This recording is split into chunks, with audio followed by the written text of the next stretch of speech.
अधिवक्ताओं द्वारा गत दिनों पूर्व इंजीनियर के साथ मारपीट के मामले में आज जिला कलेक्टर को ज्ञापन। राजस्थान इंजीनियरिंग एसोसिएशन द्वारा समस्त अभियंताओं की एकजुटता एवं सम्मान के लिए एक दिन की पेन डाउन हड़ताल रखी। अजमेर सेशन कोर्ट के नए भवन के सामने स्पीड ब्रेकर निर्माण की मांग के दौरान अधिवक्ताओं द्वारा विपिन जिंदल पर हमला किया गया था। इसके विरोध में अभियंताओं ने पेन डाउन हड़ताल करी। अभियंताओं ने दोषियों पर कड़ी कार्रवाई, सुरक्षा व्यवस्था और सरकारी अभियंताओं पर हमले को अपराध घोषित करने की मांग रखी। नहीं सहेंगे, नहीं सहेंगे, नहीं सहेंगे, तानाशाही नहीं सहेंगे, नहीं सहेंगे, नहीं सहेंगे, तानाशाही। भाई जो एक तो पहली बार जो प्रशासन ने बाहर मीडिया के सामने अपना जो भी दिया है कि ये निर्णय लिया गया है, जबकि माफी दोनों पक्षों में नहीं मांगी गई थी। तो एडवोकेट थे, उनके द्वारा पीडब्ल्यूडी विभाग के अभियंताओं अधिकारियों से माफी मांगी गई। तो ये वहाँ पर प्रशासन ने मीडिया के सामने सख्त गलत बोला कि दोनों ही पक्षों ने माफी मांगी। जब किसी इंसान ने गलती नहीं करी तो माफी किस बात की बनती है? तो सवाल ये है आप लोग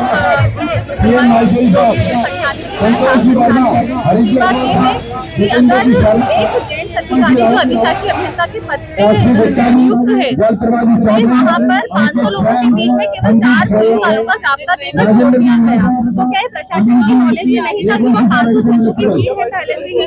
क्या उसे मरने के लिए वहाँ पर छोड़ दिया प्रशासन ने? अगर आज खुदा ना खास्ता उस आदमी के साथ कुछ हो जाता तो कौन जिम्मेदारी लेता? प्रशासन लेता? तो इसके लिए निवेदन है कि हमें आगे से सुरक्षा दी जाए कि यहाँ पर महिलाएं भी है, काफी महिलाएं, 60% महिलाएं हर डिपार्टमेंट में है आज, पीडब्ल्यूडी, एडीए, नगर निगम, नगर परिषद, जेडीए वगैरह। तो मेरा यही है कि आगे से अगर हम किसी भी साइट पर जाएं, रात में भी जाना होता है, दिन में भी जाना होता है, पीएम विजिट होते हैं, सीएम विजिट होते हैं, सभी में हमारा डिपार्टमेंट दिन रात काम करता है, सिर्फ एक प्रशासन के कॉल पर। तो सभी से हमारी साहब से ये आग्रह है कि हमें सुरक्षा प्रदान की जाए और इसे एक्ट में लिया जाए, इंजीनियर्स एक्ट में इसे शामिल किया जाए। आपका नाम? Shefali Sharma, assistant engineer PW. जी आ जाओ सर, बताओ। अरे जी आ जाओ। अशोक कमर साहब, कुल मिला के जो शुक्रवार को हमारे अभियंता श्री जिंदल साहब के संग मारपीट हुई थी और मारपीट के बाद एक औपचारिक कहें या फॉर्मल कहें, छोटी मोटी बातचीत हो गई, ये मान लिया गया था। प्रशासन द्वारा ये माना जा रहा था कि भाई ये संभव हो गया है, ये मतलब सॉल्व हो गया है, जबकि ऐसा नहीं है। ये घटना जो है इंजीनियर्स के संग गलत हुई है। सारे इंजीनियर जो है फील्ड में अलग अलग जगह काम करते हैं, पब्लिक डीलिंग करते हैं, पब्लिक के बीच में ही काम करते हैं। तो हमारा संगठन का निर्णय यह है और सारे कर्मचारी बंधुओं का निर्णय यह है कि भाई इसमें हमारे को जो है ऐतराज दर्ज करना है।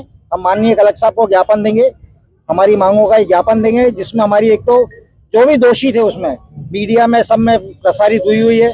सरकार अपने स्तर पर, क्योंकि सरकार के कॉल पर गए थे हमारे इंजीनियर साहब, सरकार अपने स्तर पर संज्ञान ले और दोषियों के विरुद्ध कठोर कार्यवाही करे, उनको पाबंद करे, भविष्य में इसकी पुनरावृत्ति ने, और भविष्य में ऐसा कोई भी होता है उसका आश्वासन हमको प्रशासन दे, सरकार दे, क्योंकि हम सब लोग सरकार के लिए और कम्युनिटी के लिए काम कर रहे हैं। उसी संबंध में हम आज ज्ञापन देने आए हैं और अपनी बात रखने और अपनी मांग रखने कलेक्टर साहब के पास। उस दिन भी तो बात हुई थी। उस दिन बात हुई थी। उस दिन बात में ये होता है, एक फॉर्मल सी बात हो गई थी। उस दिन हमारे संगठन के साथी भी लोग नहीं थे, 15-20 जन यहाँ बेचारे जो अवेलेबल थे, और एक तो विक्टिम थे ही जिंदल साहब, मानसिक तौर पर भी परेशान तो थे ही। उस समय जो हुआ हम उसको, हमारी एसोसिएशन जो जयपुर की एसोसिएशन है और दूसरी सारी अदर डिपार्टमेंट्स की एसोसिएशन है इंजीनियर्स वगैरह की, उन्होंने उसको स्वीकार नहीं करा। उनको कहा पहले व्यवस्था पुख्ती हो, केवल माफी, केवल फॉर्मल कह के सॉरी बोल दिया, ऐसा काम नहीं चलेगा।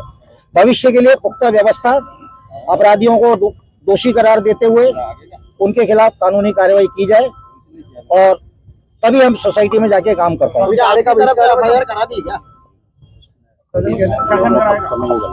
और उसमें एक जो वर्जन दिया था भाई, दोनों पक्षों ने के बीच में गलतफहमी हुई है और दोनों ने अपनी गलती मान ली और आपसी सहमति बन गई है। भाई इंजीनियर पक्ष की तो गलती थी कहाँ? इंजीनियर पक्ष तो प्रशासन के कॉल पर गया था, क्यों नहीं उनको पूरा प्रोटेक्शन दिया गया? और क्यों पुलिस जाब्ते की मौजूदगी में, वो तो पहले से उग्र थे, तो ऐसे में हमारे इनको शहीद होने के लिए क्यों भेजा गया? सब हमारा रोष ही है। सर क्या एफआईआर क्यों नहीं दर्ज कराई फिर अभी तक आप लोग? एफआईआर देखिए, एफआईआर दर्ज क्यों कराएंगे? जब प्रशासन के कॉल पर गए, सारे एविडेंसेस दे रहे हैं, आप लोग मीडिया वाले ही दे रहे हैं सारे एविडेंसेस। प्रशासन क्यों नहीं संज्ञान लेता? अरे कानून तो कानून के तरीके से चलेगा कानून ना। में ये भी है साहब, अभी तक इस मामले में एफआईआर क्यों नहीं दर्ज कराई आप? कानून ये भी कहता है कि जब भी कोई प्रशासनिक व्यवस्था में किसी तरह इस तरह के कोई उपद्रव या कुछ होते हैं, बाइट्स और उसके मीडिया के जो अपने वीडियोज होते हैं, उनके हिसाब से प्रशासन अपना वो करता है, अपना संज्ञान लेता है। हमारा निवेदन ये है कि हम सब सरकारी आदमी हैं, प्रशासन संज्ञान ले। उस दिन मतलब क्या आश्वासन दिया गया था? बस कि नहीं हो गया, दोनों पक्षों ने अपनी गलती मान ली है, माफी मांग ली है, ये कोई बात नहीं है। ये बात, इस बात से हम लोग सहमत नहीं। मैं PN माहेश्वरी।